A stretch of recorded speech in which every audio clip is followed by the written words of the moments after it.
পায়েস আপার ওটাও খেলাম, এটাও খাচ্ছি, কিন্তু ই মজা তো উঠি পাইনি। তো এবার যদি বাড়িতে এটার বীজ করে গাছ লাগানো যায় তাহলে আমরা আগামী বছর খেতে পারবো।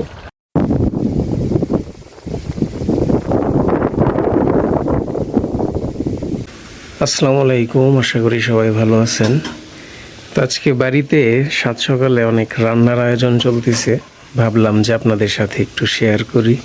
এই যে দেখেন, মচমচে করে ভাজা হচ্ছে কাঠকচু আর আটা দিয়ে বড়া, আর এই পাশে হচ্ছে কাউনের পায়েস। তো পায়েস খেতে কিন্তু মোটামুটি অনেকেরই ভালো লাগে, বিশেষ করে আমাদের বাড়িতে আমরা সবাই এটা খুব পছন্দ করি। কাউনের পায়েস তো এখন কাউন ওইভাবে দেখাই যায় না, তো কাউনের পায়েসটা অনেকদিন পর। চালের পায়েস মাঝে মধ্যে খাওয়া হয়, কিন্তু কাউনের পায়েস অনেকদিন পর। তো কাউন আসলে এখন গ্রাম অঞ্চলেও খুব একটা চোখে পড়ে না, বিধায় এটা পাওয়া যায় না। আর শহরে কিনতে গেলেও এটার দাম একটু বেশিই পড়ে। তারপরেও আমরা অল্প সংখ্যক কিছু কাউন পাইছিলাম, ওইটা দিয়ে আজকে এই যে পায়েসটা করছে। সাকে দেখো ক্যাঙ্কা হলো, মিষ্টি হচ্ছে নাকি দেখো।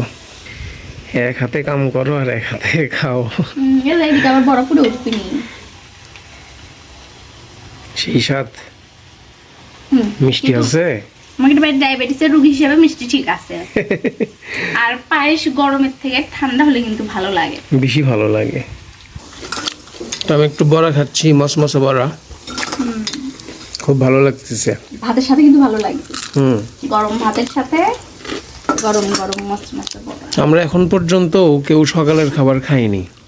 এই কাঠকচু আবার এই যে অনেক সময় তরকারি খেলে গলা লাগে, তার থেকে এই বড়া করে বড়া ভালো লাগে। পায়েস আপার ওটাও খেলাম, এটাও খাচ্ছি, কিন্তু ই মজা তো উঠি পাইনি। আসলে সত্যি মজা আপনার হাতের দা। এই এই প্রশংসা সবাই করে আম্মুর হাতের পায়েস।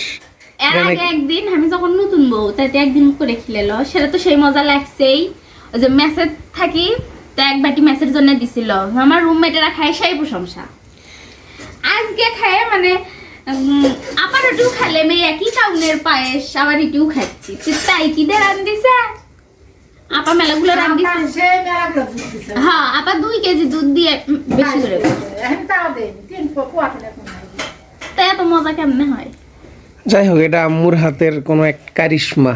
তাড়াতাড়ি পায়েস খায় নাও, তারপর আবার রান্না বাড়ার কাজ। এই যে এখানে হচ্ছে আপনার লাল শাকগুলা সিদ্ধ করে রাখা হয়েছে, এগুলো আবার তেলানি দেওয়া লাগবে।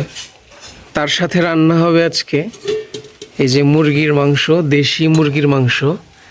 এগুলো একদম ধুয়ে সব রেডি করে রাখা হয়েছে। তো আজকে আমাদের এসব দুপুরের খাবারের আয়োজন। আপনাকে উদ্দেশ্য করে আজকে এই রান্নার আয়োজন। গতকাল থেকেই ভাবা হচ্ছে যে ভাই আসবি বাড়ি, তাই এই রান্নার আয়োজন করা। তো মাটির চুলায় রান্না হচ্ছে। তো আমার বড় ভাই তো চলে আসছে বাড়িতে, মূলত তাকে উদ্দেশ্য করে আজকের এই রান্না বান্নার আয়োজন। সেই রকম ঘ্রাণ বাড়াচ্ছে, দো পেঁয়াজুর ঘ্রাণ, মাছ দিয়ে পেঁয়াজের দো পেঁয়াজু।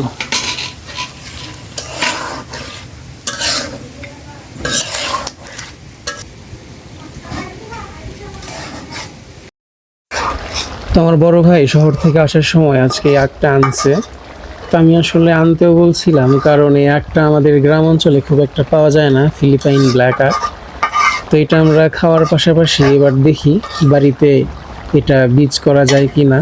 এই যে এখানে চোখগুলো আছে, তো এবার যদি বাড়িতে এটার বীজ করে গাছ লাগানো যায় তাহলে আমরা আগামী বছর খেতে পারবো। আর আপনাদের আর একটা জিনিস দেখাই, এই যে এখানেও আমি কিছু আখের এই যে বীজ করার জন্য পানিতে দিয়ে রাখছি। জানি না এগুলো কেমন হবে, তবে আমার মনে হচ্ছে হবে, কারণ এই যে চোখগুলো এখনও ভালোই আছে। তো এই সবগুলো আখ একসাথে বাড়িতে এবার লাগাবো, যাতে বাড়ি থেকে আমাদের যে আখের প্রয়োজনীয়তা এটা যেন আমরা মেটাতে পারি। তো পেঁয়াজু হয়ে গেছে, দো পেঁয়াজু অনেক ভালো হয়েছে। আজকে অনেকদিন পর আমরা মনে হচ্ছে ভালো মন্দ খাবো আর কি না। আসলে আমরা গ্রামের মানুষজন কিন্তু সব সময় চাইলেই ভালো মন্দ খেতে পারবো, কিন্তু খাওয়া হয় না। কারণ গ্রামে প্রচুর শাকসবজি পাওয়া যায়, এগুলোই খাই। তো আমরা বিশেষ কোনো দিন বা মাসে 2-3 দিন হয়তো একটু মানে ভালো কিছু রান্না করে খাওয়া হয়। এখন কি তাহলে মুরগি তো ওই যে মেরিনেট করে রাখছো, তো আপনাদের একটু দেখাই।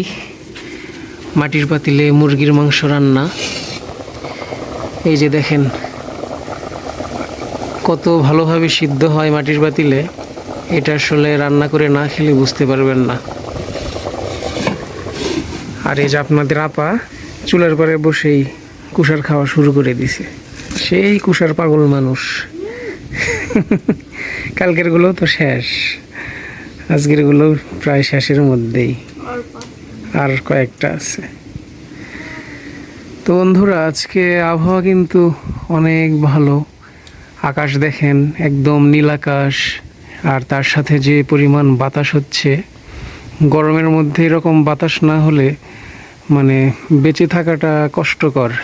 গ্রামে কিন্তু যেমন গরম, আবার দেখা যায় কি লোডশেডিংয়ের পরিমাণ অনেক বেশি, প্রায় 12-13 ঘন্টা বা তার বেশি সময় কারেন্ট থাকে না।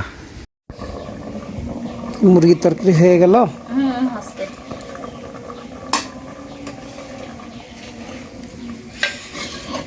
ওরে বাবা, আবার রসুনও দিছ? এই রসুন সিদ্ধ হতেই সময় লাগে না, রসুন একসাথে দিলে সিদ্ধ হতে বেশি সময় লাগলো না, রসুন আবার পরে দিছি তো।